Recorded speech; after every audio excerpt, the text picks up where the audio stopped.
Napoleon hill লিখেছেন যে মানুষের মন যা কল্পনা করে এবং বিশ্বাস করে মানুষ তা অর্জন করতেও পারে।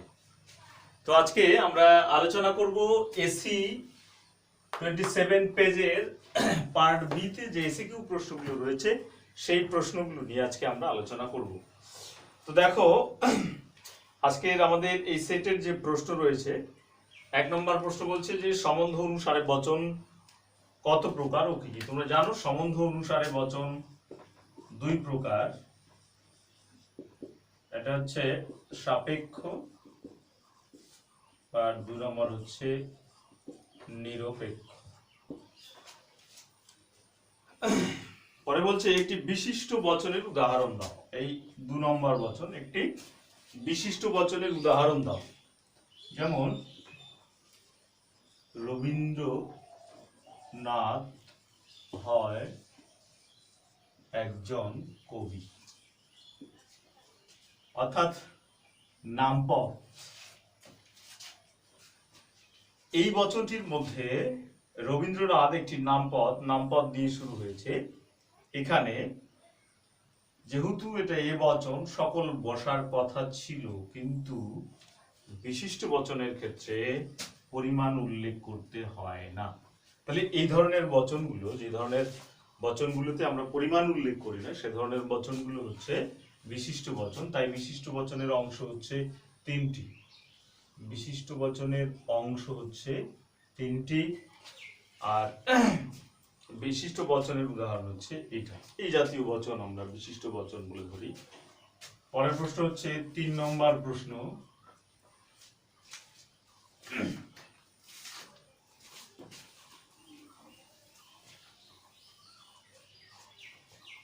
দেখো 3 নম্বর প্রশ্ন বলছে অতি বিষম বলতে কি বোঝো।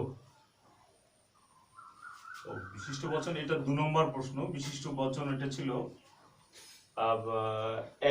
একের অথবা, এটা হচ্ছে 2 নম্বর নাম্বারিং করতে গন্ডগোল হয়েছে। দেখো এবারে আমাদের 2 নম্বর প্রশ্ন আমরা আলোচনা করব।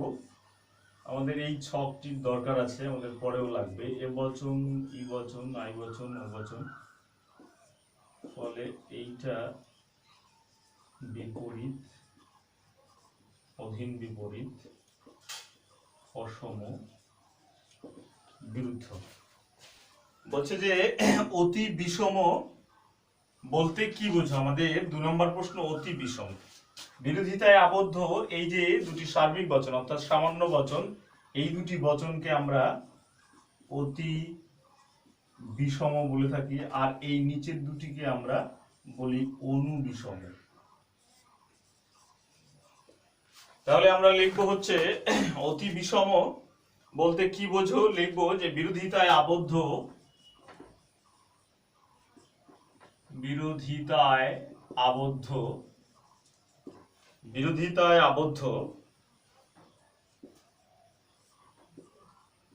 সার্বিক বা সামান্য বচন দুটিকে অতি বিষম বলে। এবারে 2 নম্বর, এবারে 2 এর অথবা আছে। 2 এর অথবা আছে, বলছে বিরোধিতার সত্যতার নিয়মটি কি। দেখো বিরোধিতার সত্যতার নিয়ম, এ ই আই ও, এই ছকটি হাতের কাছে লাগবে। 1 2 3 4 T T T T F F F dash dash dash dash F T F T. প্রশ্ন বলছে বিরোধিতার সত্যতার নিয়ম। বিরোধিতা এ আর ও এর মধ্যে দেখো একটি বচন সত্য হলে অন্যটি মিথ্যা হচ্ছে, আবার এই বচনটা সত্য হলে এটা মিথ্যা হচ্ছে। তাহলে বিরোধিতার নিয়মটি কি। বিরোধিতার নিয়ম হচ্ছে একটি বচন সত্য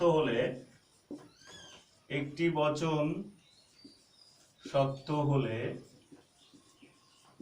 অন্যটি মিথ্যা। আবার কি একটি মিথ্যা হলে অন্যটি সত্য। এটা মিথ্যা, এটা সত্য। দেখো, এটা মিথ্যা, এটা সত্য। এটা সত্য, এটা মিথ্যা, এটা সত্য। এটা মিথ্যা, এটা সত্য।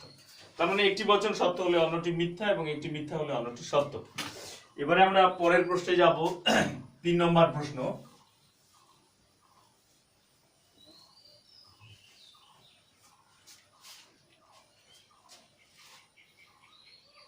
কখন দুটি বচন বিরোধিতার সম্বন্ধে আবদ্ধ হয়? যখন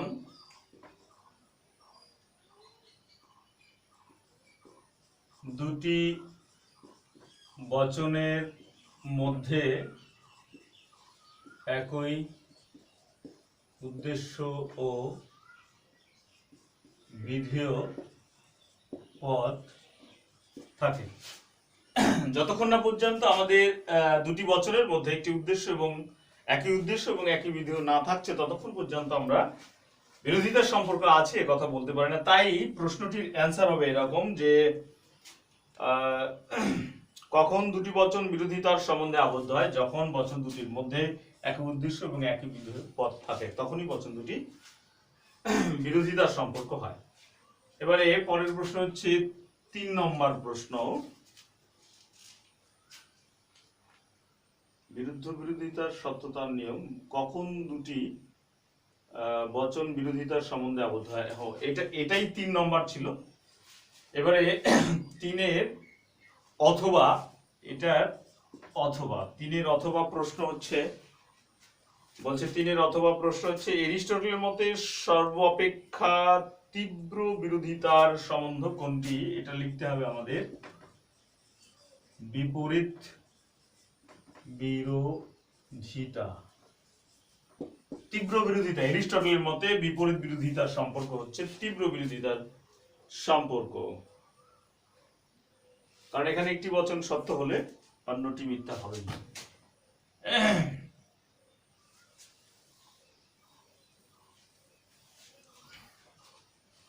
এবারে আমাদের 4 নম্বর প্রশ্ন। বলছে আবর্তন কত প্রকার ও কি কি? আবর্তন 2 প্রকার। এটা হচ্ছে সরল আবর্তন আর একটা হচ্ছে অসরল আবর্তন।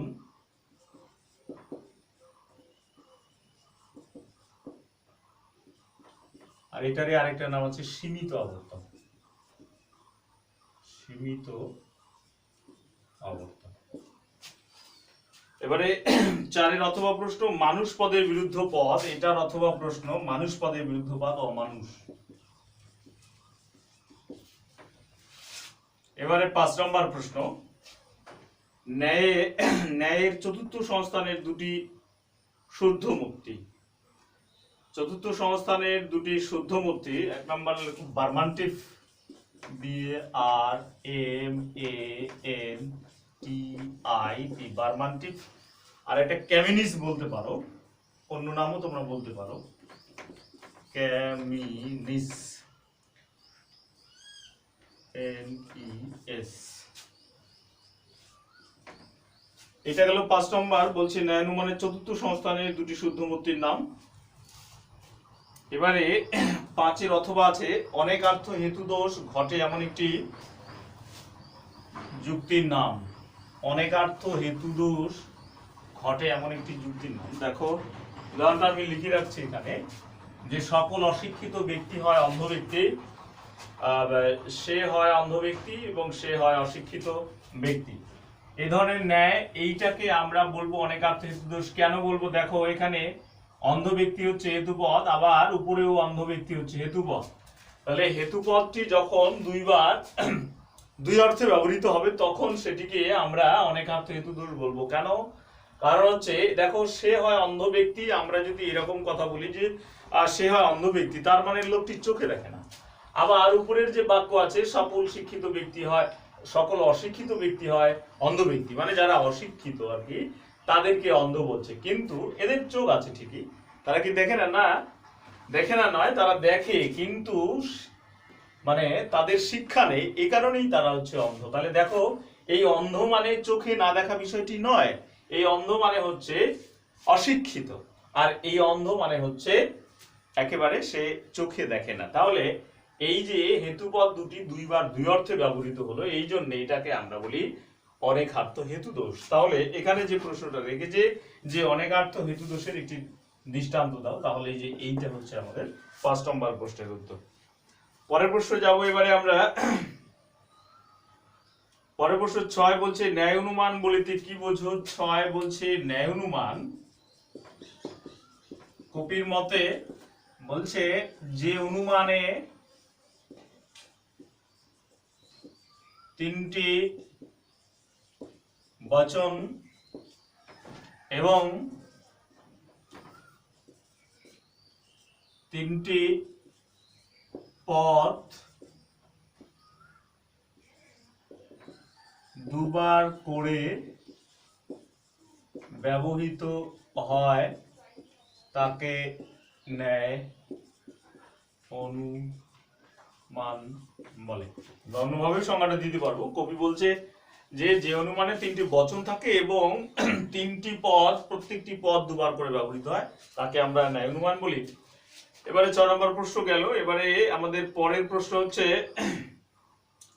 7 নম্বর আধুনিক ব্যাখ্যা অনুযায়ী কোন কোন বচন শূন্য হিসাবে বিবেচিত? কোন কোন বচন, এটা হচ্ছে আমাদের 7 নম্বর প্রশ্ন।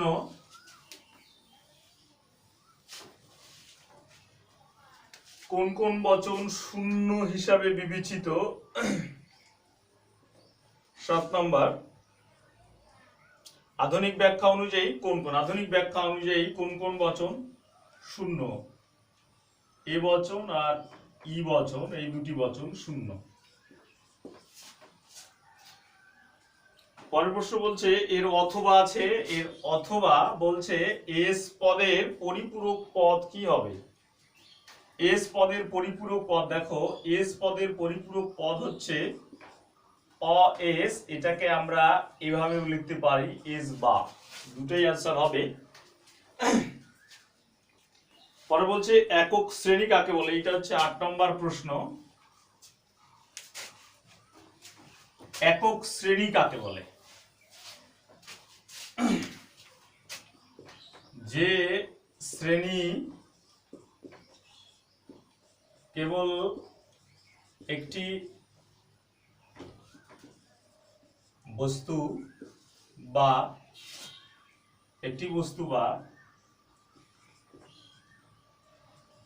একজন ব্যক্তির অস্তিত্বকে নির্দেশ করে তাকে একক শ্রেণী বলে। বলা হলো যে যে শ্রেণী কেবল একটি বস্তু বা একজন ব্যক্তির অস্তিত্বকে নির্দেশ করে তাকে আমরা বলি একক শ্রেণী। যেমন রাম একজন ব্যক্তিকে নির্দেশ করছে বা এর অস্তিত্ব প্রমাণ করছে, এই জন্য এটাকে আমরা একক শ্রেণী বলি। পরের প্রশ্ন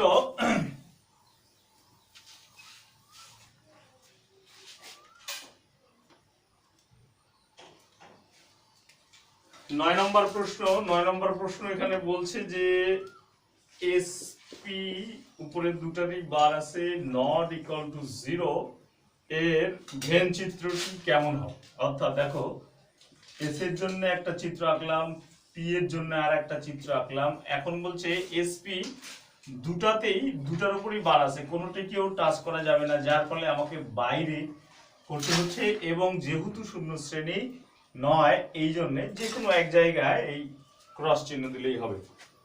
তাহলে পরের প্রশ্ন বলছে এর অথবা, অর্থাৎ 9 এর অথবা প্রশ্ন, এইটার অর প্রশ্ন আছে বলছে সব এস হয় অপি, এর বুলিয় রূপ বলছে সব আমি সকল করে দিলাম, সকল এজ হয় অপি, ব্যাপারটা এরকম। তাহলে দেখো সকল আছে, হয় আছে, নিঃসন্দেহে এটা এ বচন, তাহলে এই বচনের বুলিয় রূপ আমাদের SP bar is equal to 0। এবারে দেখো এখানে অপি আছে, তার মানে অ এর জন্য আরেকটি বার হবে, এই জন্য বারে বারে উঠে যাবে এসপি ইজ ইকুয়াল টু 0। এটার বুলিয় রূপ হচ্ছে এটা। পরের প্রশ্ন বলছে 10 নম্বর প্রশ্ন। 10 নম্বর প্রশ্ন বলছে ধ্রুবক কি? যোজক জ্ঞাপক চিহ্নগুলিকে আমরা ধ্রুবক বলি। যোজক জ্ঞাপক চিহ্নগুলিকে আমরা ধ্রুবক বলি। যোজক জ্ঞাপক চিহ্ন গুলিকে ধ্রুবক বলি। যোজক জ্ঞাপক চিহ্নগুলিকে আমরা ধ্রুবক বলি। বানানটা পরে 11 নম্বর প্রশ্ন দেখো। 11 নম্বর প্রশ্ন বলছে পি ডট নট কিউ যদি সত্য হয় তাহলে কিউ এর সত্য মূল্য কি? এটা যদি সত্য হয় তাহলে কিউ এর সত্য মূল্য, অর্থাৎ কিউ এর সত্য মূল্যটা কি এটা চাইছে। তাহলে আমাকে বলছে যে এইটা সত্য হবে, অর্থাৎ দেখো আমরা পি ডট এটা দেখো সত্য হবে কখন? যখন এটা টি হবে আর এইটা এফ হবে। এবারে কিউটা যদি এফ হয় তাহলে কিউ এর আগে নট আছে, তাহলে এই এফটা হয়ে যাবে টি। ডটের সূত্র হচ্ছে দুটা টি থাকলে টি হয়, তখন এই দুটা টিতে মিলে টি হবে। আমার প্রশ্নটা বলছে পি ডট নট কিউ সত্য হলে কিউ এর মানটা কি, এটা বের করতে বলছে। তাহলে দেখো কিউ এর মানটা যদি আমরা বের করতে চাই তাহলে কিউ এর মান কি ধরা হলো? এফ ধরা হয়েছে। যদি আমরা কিউ এর মানটাকে এফ না ধরি তাহলে কিন্তু আমরা এই সত্যটা পাবো না, অর্থাৎ ডাকে যে কথাটা বলা আছে সেটা কিন্তু পাবো না। কারণ হচ্ছে এই কিউটাকে যদি আমরা এফ ধরি তাহলে এই এফটাই টি হয়ে যাবে, তাহলেই ডটের সূত্র টি টি টি হবে। তো আমাদের প্রশ্নটা বলছে পি ডট নট কিউ সত্য হলে কিউ এর মান কি? তাহলে লিখতে হবে কিউ এর মান আমরা এখানে কি ধরেছি? এফ। তাহলে এখানে কিউ এর মান আমাদের এফ লিখতে হবে। এবারে আমরা পরের প্রশ্ন যাব। পরের প্রশ্ন বলছে 11 অথবা প্রশ্ন। এটা 11 অথবা আরেকটা প্রশ্ন আছে। বলছে P triple bar Q, P triple bar Q কখন সত্য হবে? কখন সত্য হবে? তাহলে দেখো ট্রিপল বারের সূত্র হচ্ছে দুটো টি থাকলেও টি হয়, আবার দুটো এফ থাকলেও টি হয়। তার মানে আমরা কি লিখতে পারি? পি এবং কি দুটি যদি সত্য এবং মিথ্যা হয় তবেই এটি সত্য হয়, বা সেই সময় এটি সত্য হয়, অর্থাৎ দুটি টি এবং দুটি এফ থাকলেই এক্ষেত্রে সত্য হয়। আমরা পরের প্রশ্নে যাবো। এবারে দেখো 12 নম্বর প্রশ্ন। এবার হচ্ছে 12 নম্বর।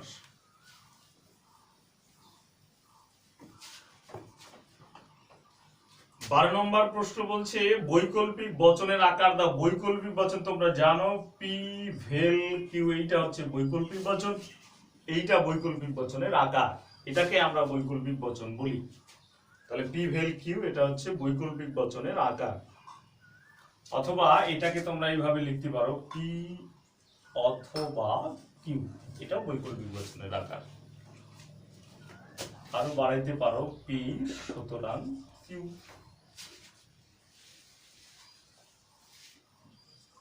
নয়, এরকম হতে পারে। আবার হতে পারে পি অথবা কিউ নয় পি সুতরাং কিউ, এরকম হতে পারে। এগুলো সবগুলো হচ্ছে বৈকল্পিক বচনের আকার।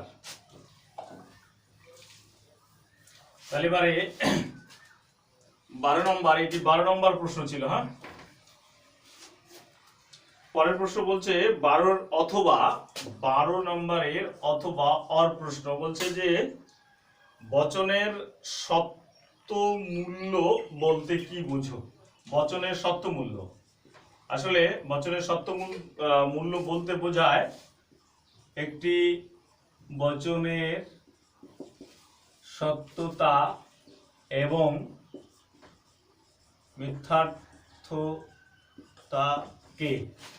অর্থাৎ একটি বচনের সত্যতা ও মিথ্যাত্বকে আমরা বলি বচনের সত্য মূল্য। পরের প্রশ্ন যাব এবারে 13 নম্বর প্রশ্ন। 13 বলছে আরোহ অনুমানের মূল উদ্দেশ্য কি? আরোহ অনুমানের মূল উদ্দেশ্য, আরোহ অনুমানের মূল উদ্দেশ্য হচ্ছে সামান্যীকরণ। পরে 14 নম্বর প্রশ্ন, আরোহ অনুমানের গুরুত্বপূর্ণ বৈশিষ্ট্য। আরোহ অনুমানের গুরুত্বপূর্ণ বৈশিষ্ট্য হচ্ছে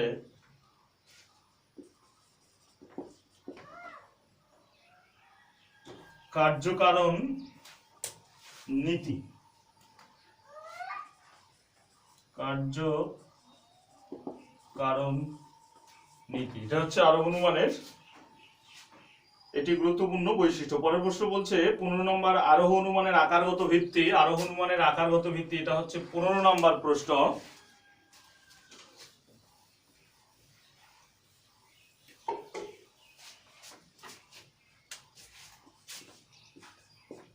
আকারগত ভিত্তি প্রকৃতির একরূপতা নীতি। প্রকৃতির এক রূপতা নীতি এবং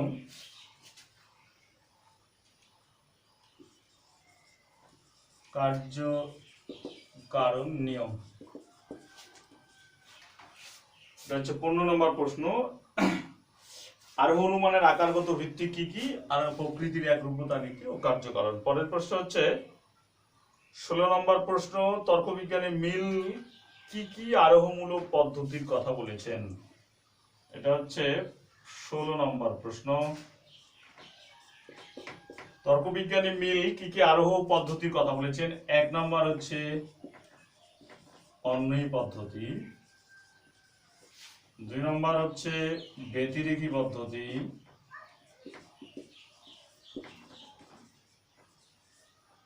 3 নম্বর হচ্ছে অন্বয়ী ব্যতিরেখী পদ্ধতি,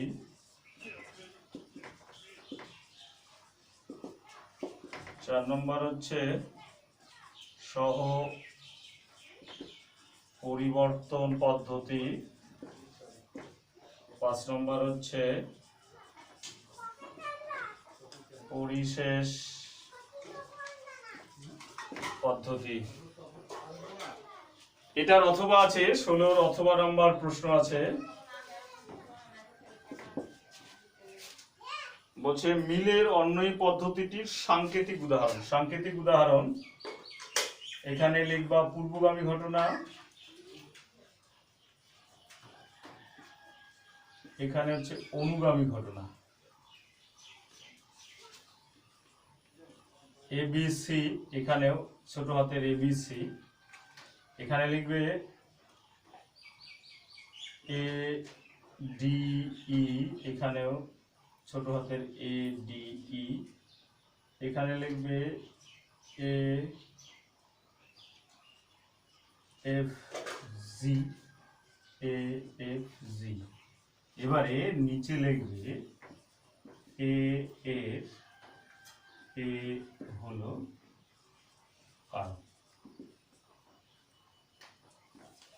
এটা হচ্ছে মিলের অন্বয়ী পদ্ধতির সাংকেতিক উদাহরণ।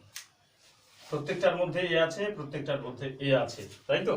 তাহলে নিশ্চয়ই এই এর সঙ্গে এর নিশ্চয়ই কোনো যোগাযোগ আছে, অর্থাৎ এই দুটি ঘটনার মধ্যে কার্যকারণ সম্পর্ক আছে। অর্থাৎ একই সঙ্গে আমরা যদি প্রত্যেকবার একই ঘটনা এখানে উপস্থিত হতে দেখি, আবার এখানে উপস্থিত হতে দেখি, এইভাবে উপস্থিতির মিল দেখে আমরা সিদ্ধান্ত করি। ফলে এ প্রত্যেকবারই আছে, ফলে এ হলো এর কারণ। এটাই হচ্ছে আমাদের অন্বয়ী পদ্ধতির সাংকেতিক উদাহরণ। তো আজকের প্রশ্ন এই ছিল, ঠিক আছে।